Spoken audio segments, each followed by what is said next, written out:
Seminario de Actualización de Ginecología y Obstetricia. Bienvenidos al Seminario de Actualización de Ginecología y Obstetricia del Instituto Nacional de Perinatología. Soy la doctora Celina García y el día de hoy veremos el tema de parto humanizado en el Instituto Nacional de Perinatología, presentado por la doctora Andrea Godínez Medina. Buenas tardes a todos, mi nombre es Andrea Godínez Medina, soy residente de segundo año de Ginecología y Obstetricia y el día de hoy voy a presentar la monografía titulada Parto humanizado en el INPER, la cual fue coordinada por el doctor Rodrigo Guadarrama Mora, residente tercer año de Ginecología y Obstetricia, y asesorada por el doctor Marco Antonio Ortiz Ramírez, médico jefe del Departamento de la Unidad Tocoquirúrgica y Urgencias, y por el doctor Norberto Reyes Paredes, ginecobstetra, exdirector médico del INPER. Dentro de las preguntas a responder de esta monografía al día de hoy serán: ¿cuál es la definición del modelo de parto humanizado y cuál es su verdadero impacto? ¿Qué información existe sobre la epidemiología en relación a este tema en el Instituto Nacional de Perinatología? ¿Cuáles son las principales recomendaciones de las asociaciones y colegios internacionales ante un parto humanizado y qué evidencia existe al respecto? ¿Cuál es la postura y el programa implementado en el Instituto Nacional de Perinatología? ¿Y qué se puede implementar en un futuro? Dentro de los objetivos son conocer el impacto y la importancia del parto humanizado y entender así el efecto de las recomendaciones durante el parto en las mujeres y en los recién nacidos. Describir toda la implementación y la postura del instituto ante este modelo de atención del parto y proponer un manejo óptimo de acuerdo a la evidencia actual para nuestras pacientes del instituto. En esta diapositiva se ilustra el contenido así como el orden que seguiremos durante la exposición. A manera de introducción, el concepto de parto humanizado se ha prestado a controversias a lo largo del tiempo, utilizando otros sinónimos como parto digno, parto respetado, parto amigable. Sin embargo, para fines de esta monografía se utilizará el término de parto humanizado para referirnos al modelo de atención del parto que toma en cuenta las opiniones, necesidades y valoraciones emocionales de las mujeres y de sus familias en todos los procesos de atención. Existe un consenso que marca que se debe de considerar como un nacimiento humanizado y debe de incluir todos los siguientes elementos que se mencionarán en esta diapositiva, como respetar la fisiología del parto, intervenir únicamente en lo necesario, comprender y respetar los aspectos socioculturales de las pacientes, garantizarles un poder de decisión, autonomía y privacidad, y brindar apoyo emocional continuo. Como sabemos, el momento del nacimiento es crítico para la sobriedad de las mujeres y de sus bebés, ya que al presentarse alguna complicación, aumenta de manera exponencial el riesgo de morbimortalidad, por lo que, de acuerdo a las cifras otorgadas por la Organización Mundial de la Salud, hay a nivel mundial 140 millones de nacimientos cada año, y de la proporción que corresponde a un nacimiento por parto, el 85% no va a requerir alguna intervención médica, y únicamente el 15% sí lo necesitará. Ahora, a manera de contraparte, es importante que definamos la violencia obstétrica, la cual es toda acción u omisión por parte del personal de salud, ya sea enfermería o personal médico, que cause daño físico o psicológico a la mujer durante el embarazo, parto o puerperio, recordando que es una violación a los derechos humanos y reproductivos de las mujeres. Es importante mencionarlo, ya que al momento en el que nosotros empezamos a instaurar estas recomendaciones para un parto humanizado, podemos pegar directamente a este problema. Con el propósito de dimensionar y contribuir al conocimiento sobre el tema en México, el Instituto Nacional de Estadística y Geografía generó una estimación en cuanto a las cifras que hay de violencia obstétrica a nivel nacional, a partir de una encuesta que mostró que el 31.4% de las mujeres de 15 a 49 años que tuvieron algún parto o cesárea experimentó algún tipo de maltrato por el personal de salud, de las cuales el 29.6% fueron nacimientos por parto, y en su predominio recibieron algún tipo de maltrato psicológico hasta en un 22%. Ahora bien, hablando de aquellas que tuvieron un nacimiento por cesárea, fue el 33.4%, predominando el tipo de un tratamiento médico no autorizado en un 23.7%. De acuerdo a la distribución según los actos de violencia obstétrica, el de mayor predominio fue con un 11.2% que les gritaron o las regañaron. Posteriormente, con un 10.3%, aquellas pacientes mencionaron que tardaron mucho tiempo en atenderlas porque decían que gritaban o que se quejaban mucho. Otros de los actos de violencia obstétrica que fueron evaluados en esta encuesta a nivel nacional fue la falta de información sobre el parto o el bebé, posiciones incómodas, ofensas o humillaciones, que les hayan negado algún tipo de alivio del dolor si ellas lo solicitaron, o algún retraso en contacto inmediato, así como una falta para la explicación en alguno de los procedimientos. Para esta monografía se tomó la misma encuesta aplicándola en pacientes aquí del Instituto Nacional de Perinatología, encontrando los siguientes resultados. De 100 pacientes a las que se le aplicó esta encuesta, 20 fueron partos y 80 fueron cesáreas, y se observó únicamente que el 2% expresó que la ignoraron al preguntar información respecto al parto o al bebé. Y ahondando sobre este tema, se observó que el bebé se encontraba en alguna localización diferente, ya fuera terapia intermedia o terapia intensiva, y es por esto que mencionaron esta clase de queja. Y el 5% refirió que las obligaron a permanecer en alguna posición incómoda. Ahora bien, hablando de antecedentes históricos, hacia el fin de la Edad Media, en el siglo XVII, el gremio de médicos era integrado principalmente o en su mayoría por hombres, salvo en excepciones, y el parto era iniciado a abordarse o atendido como una enfermedad. Fue después, en 1930, que el inglés obstetra Grantley D. Reed empezó a hacer una atención sin anestesia y con intervenciones menores, acuñando el término de un parto natural. Posteriormente, en 1940, Iván Pavlov fue el primero que introdujo la psicoprofilaxis como analgesia, y Fernand Lamaze hizo un perfeccionamiento en la técnica y empezó a ganar renombre en Estados Unidos de América. En 1960 se empezó a crear la Sociedad Americana de Psicoprofilaxis en Obstetricia y la Asociación Internacional de Educadoras para el Parto. En 1970, Frederick Leboyer introdujo el libro Por un nacimiento sin violencia, acuñando ya como protagonismo el recién nacido y al madre. En 1980 se empezó a enfatizar sobre el apego inmediato, dando prioridad a un pensamiento tardío y lactancia temprana.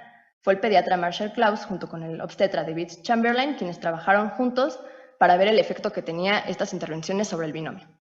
Posteriormente, en 1985 se hizo la Declaración de Fortaleza en Brasil, el parto no es una enfermedad. Y fue en 1990 que se empezó ya a unificar el término de parto humanizado para referirse a este modelo de atención. Y en Latinoamérica surgieron 3 organizaciones que han promovido información al respecto, las cuales fueron la Red por la Humanización del Parto y Nacimiento, la Coalición para Mejorar los Servicios de Maternidad y la Red Latinoamericana y del Caribe para la Humanización del Parto y Nacimiento. En 1997 fue la Organización Mundial de la Salud la primera que empezó a meter la guía práctica en la atención del parto normal. Posteriormente, a lo largo de los años, se fueron actualizando de manera anual hasta llegar al 2019 para las recomendaciones de la OMS para un parto respetado. Este mapa ilustra los lugares en México que a partir del 2011 empezaron a capacitar al personal de la atención obstétrica y empezaron a instaurar las recomendaciones en su atención diaria. En la Ciudad de México fue la Secretaría de la Defensa Nacional quien empezó a operar desde 1999 instaurando 14 cuartos combinados con camas obstétricas donde se atendían los partos de manera vertical, se daba el uso a algunas pelotas kinésicas y algunas otras recomendaciones implementadas por la Organización Mundial de la Salud. Posteriormente se fueron unificando otros hospitales, incluyendo al Instituto Nacional de Perinatología.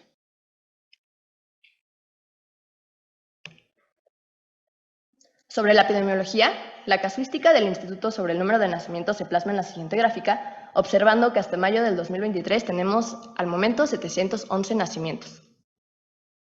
Siendo importante recalcar que de acuerdo a las recomendaciones de la Organización Mundial de la Salud, es importante reducir el número de cesáreas realizadas, siendo en el 2017, como podemos observar en la gráfica, el número que mayor tuvimos de partos vaginales. Posteriormente se fue en decremento, logrando un decremento bastante importante a partir del 2020, donde se instauró la pandemia por COVID-19. En esta diapositiva recalcamos todas algunas de las recomendaciones de la Organización Mundial de la Salud para un parto humanizado. Hasta hace algunos años se determinaba que no debía de pasar una tasa del 10% de cesáreas como recomendación por parte de la OMS. Sin embargo, de acuerdo a la última actualización, se debe hacer cesáreas únicamente a las pacientes que realmente lo ameriten en lugar de intentar lograr alguna tasa determinada. En el año pasado tuvimos nosotros una tasa del 76.6%. Sin embargo, sí hay que recalcar que la indicación de cesárea es muchísimo más frecuente con nosotros como tercer nivel cuando lo comparamos con un segundo nivel de atención.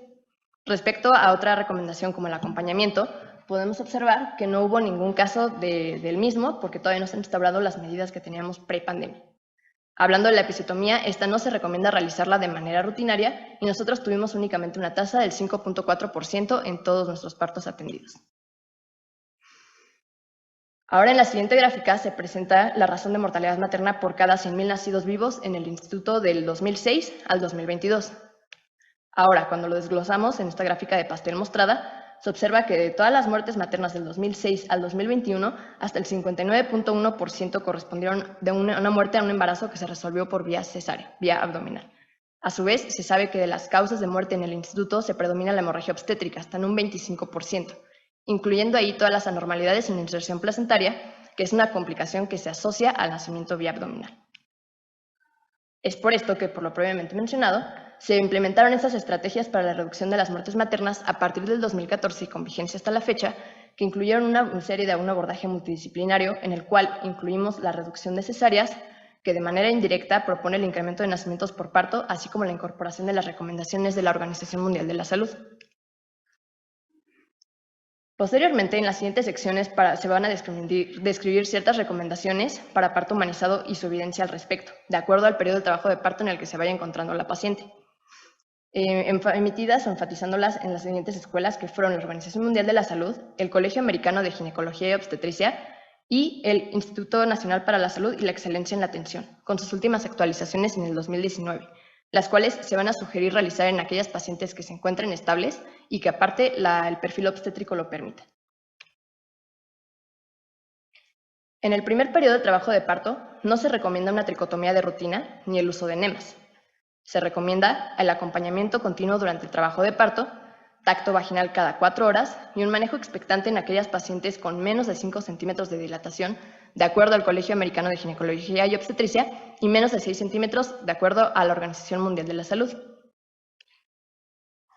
Haciendo énfasis en el acompañamiento y de acuerdo a la última Ley de Salud de la Ciudad de México que se publicó en el 2021 con su última reforma en febrero del 2023, nosotros debemos de posibilitar el acompañamiento cuando la infraestructura lo permita por una persona de confianza y elección de la paciente, independientemente del parentesco, raza, edad o sexo, entre otras restricciones, y debe ser independientemente de la vía de resolución.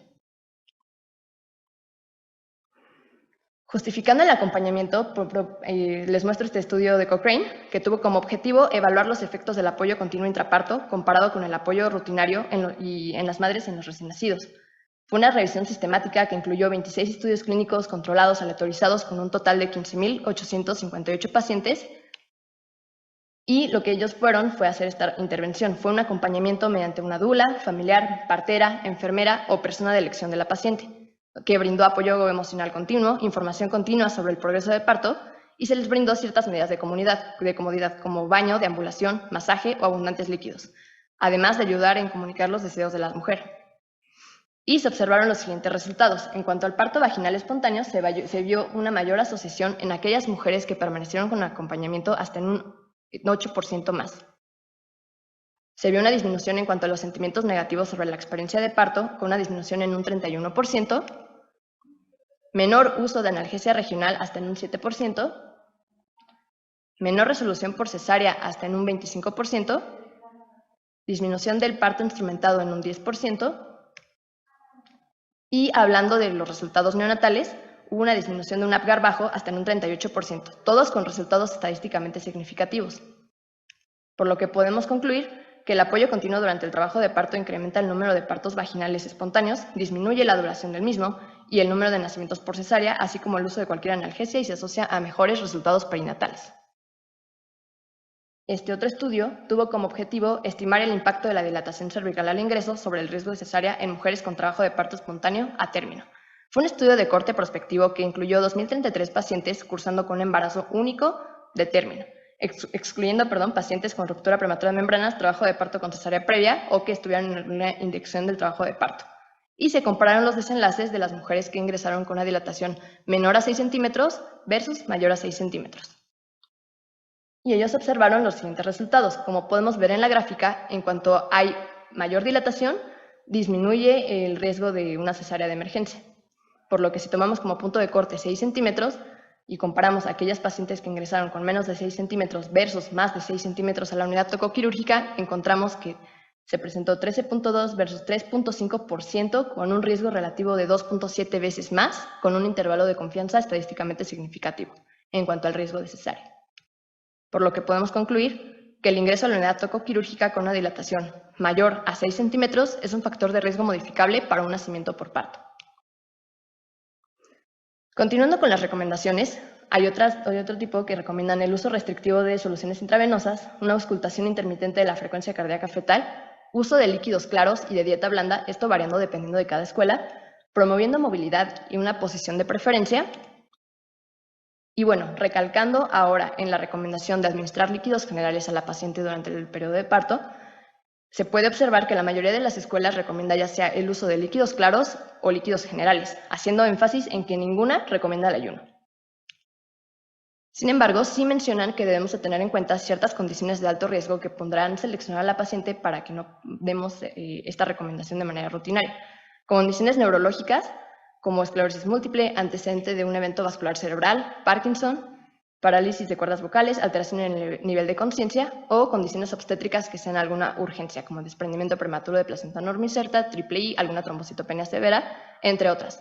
Afecciones igual del tracto gastrointestinal como una hernia yatal, fístula gastroesofágica, acalasia, neoplasia esofágica, divertículo de Schenker, entre otras. También obesidad grado 3, epilepsia y algún antecedente de una vía aérea difícil son aquellas pacientes que sí debemos de tener cierta restricción en cuanto a estas recomendaciones. Ahora bien, este estudio que se publicó en el 2022 tuvo como objetivo determinar el vaciamiento gástrico después de la ingesta de un alimento ligero en mujeres en trabajo de parto con anestesia epidural. Fue un estudio comparativo prospectivo que utilizó 10 pacientes por cada grupo, dividiéndole en mujeres no embarazadas, embarazadas a término, embarazadas en trabajo de parto que tuvieran anestesia epidural y mujeres embarazadas en trabajo de parto sin analgesia epidural. Ellos realizaron un ultrasonido inicial para asegurarse el vaciamiento gástrico. Posteriormente, dieron una intervención de 125 gramos de yogurt en 5 minutos, 1 hora después de la analgesia epidural, y realizaron las siguientes mediciones, a los 15, 60, 90 y 120 minutos. Y midieron o compararon la fracción de vaciamiento gástrico a los 90 minutos, observando los siguientes resultados. Cuando comparamos las pacientes no embarazadas con embarazadas, vemos una diferencia de 7% en cuanto a la tasa de fracción de vaciamiento gástrico. Sin embargo, si vemos una disminución notoria cuando comparamos las embarazadas en trabajo de parto con analgesia epidural versus sin analgesia epidural, con una P estadísticamente significativa. Por lo que podemos concluir que el vaciamiento gástrico disminuye discretamente en el embarazo y en trabajo de parto la analgesia epidural lo facilita, por lo que aplicándola a la práctica clínica se puede brindar líquidos generales a la paciente sin tener alguna necesidad de ponerla en riesgo de una broncoaspiración en caso de ameritar alguna cesárea de urgencia. Hay que recordar una de las principales quejas de nuestros pacientes en el instituto que les presenté previamente. Es por eso que decidí meter este artículo que tuvo como objetivo evaluar los efectos de alentar a las mujeres a adoptar diferentes posiciones erguidas, que incluían caminar, sentarse, estar de pie y arrodillarse, versus posiciones reclinadas, ya sea supina, semirecostada y lateral, para todas aquellas mujeres que estuvieran durante el primer periodo de trabajo de parto. Fue una revisión sistemática que incluyó 25 estudios clínicos aleatorizados con un total de 5.218 mujeres. Dentro de los resultados, ellos observaron que hubo una menor duración del primer periodo de trabajo de parto en aquellas pacientes que mantuvieron una posición erguida y ambulante, con una diferencia media de 1 hora 22 minutos entre ambas, con resultados estadísticamente significativos. Cuando evaluaron el resultado de un parto vaginal espontáneo, vieron una mayor asociación en aquellas mujeres que pasaban deambulando, con un 14% más. Un menor número de nacimiento por cesárea, con un 29% menos en aquellas mujeres que mantuvieron deambulando, y un menor uso de analgesia epidural en un 19%, por lo que concluimos que la deambulación y mantener una posición erguida durante el primer periodo de trabajo de parto reduce la duración del mismo, el riesgo de nacimiento por cesárea y la necesidad de utilizar analgesia epidural. Siguiendo con las recomendaciones, no se recomienda una amniotomía de rutina ni uso de antiespasmódicos. Manejo del dolor a elección por la paciente, comunicación continua y el uso correcto de la oxitocina. Dentro del manejo no farmacológico del dolor hay una amplia gama de información al respecto y una serie de recomendaciones, incluyendo la inmersión en agua, aromaterapia, masaje, entre otras. Sin embargo, voy a mencionar únicamente 2 herramientas que son de bajo costo, son accesibles, no son invasivas ni requieren algún personal que esté ampliamente capacitado para su uso, la cual es la pelota de parto y la pelota en forma de cacahuate. La pelota en forma de cacahuate se usa en aquellas pacientes que tienen ya una movilidad limitada porque ya tengan el uso de alguna analgesia epidural. Les presento este estudio que fue publicado en el 2022 que tuvo como objetivo determinar si el uso de las pelotas de parto disminuían el dolor en las pacientes durante el mismo. Fue una revisión sistemática y metaanálisis que incluyó 7 estudios clínicos controlados aleatorizados y un total de 533 embarazadas, 287 estuvieron con la pelota y 246 fueron el control, y se evaluó la escala mediante del dolor mediante una escala numérica del 1 al 10. Dentro de los resultados, ellos observaron que aquellas pacientes que mantuvieron el uso de la pelota de parto, comparado con el control, tuvieron menor dolor en la fase activa del trabajo de parto, con una diferencia de 1.7 puntos entre ambas, con un resultado estadísticamente significativo. Por lo que podemos concluir que el uso de la pelota de parto es un método efectivo como una alternativa para manejo no farmacológico del dolor en mujeres en trabajo de parto. Este otro estudio tuvo como objetivo evaluar posibles beneficios, así como las desventajas del uso de la pelota en forma de cacahuate en mujeres con anestesia epidural durante el trabajo de parto. Fue un metaanálisis que incluyó 4 estudios clínicos controlados aleatorizados con un total de 818 mujeres. Dentro de los resultados, ellos observaron que en aquellas pacientes que utilizaron la pelota en forma de cacahuate, comparado con el control, hubo una menor duración del primer periodo de trabajo de parto, con una diferencia de hasta 87.42 minutos, con resultados estadísticamente significativos. En cuanto al resultado de un parto vaginal espontáneo, hubo una mayor asociación hasta en un 11%. Y hubo una reducción en el número de nacimientos por cesárea hasta en un 25%.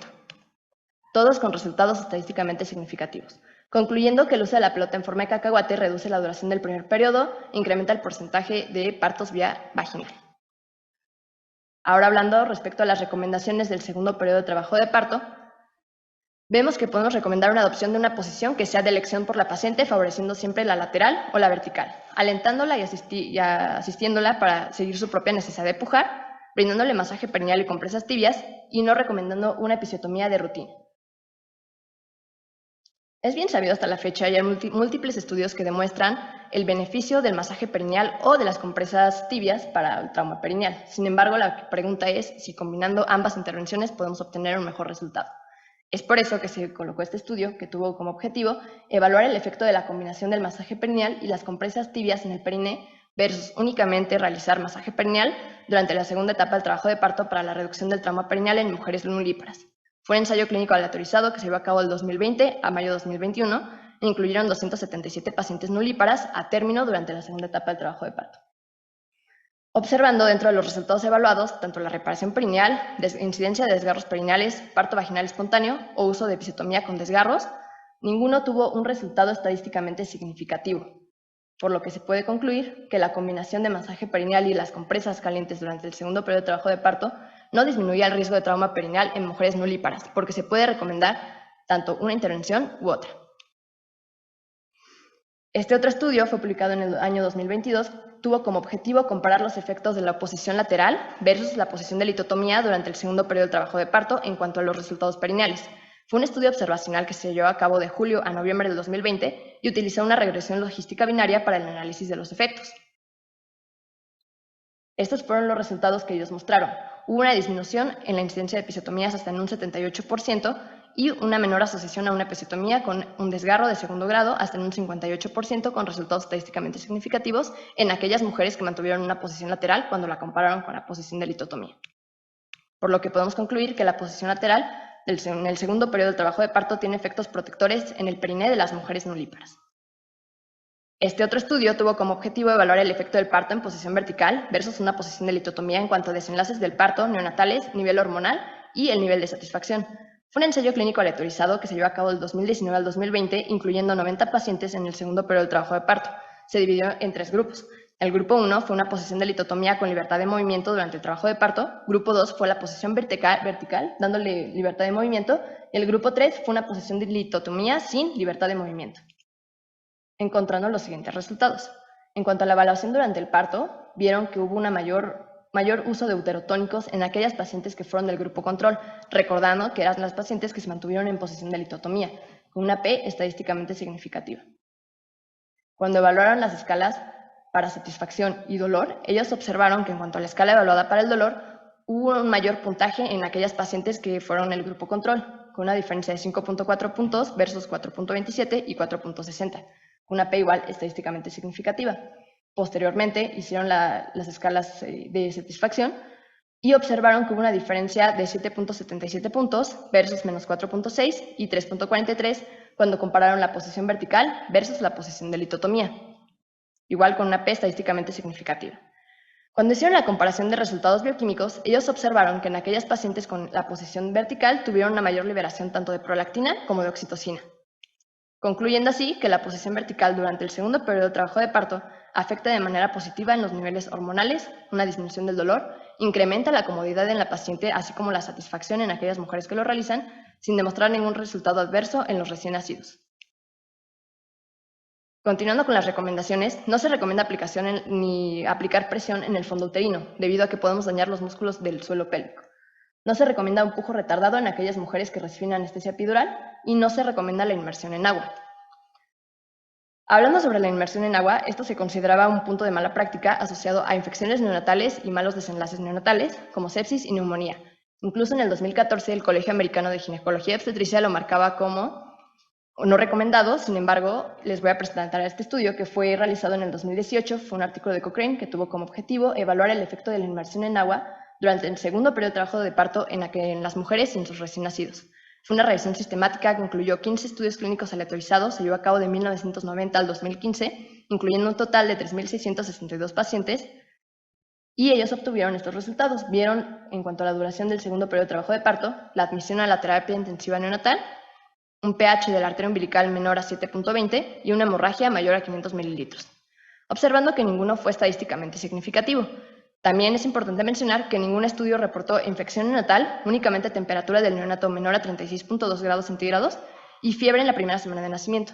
También es importante mencionar que se reportó una muerte neonatal en uno de los estudios. Sin embargo, no estaba asociado al evento que estamos estudiando.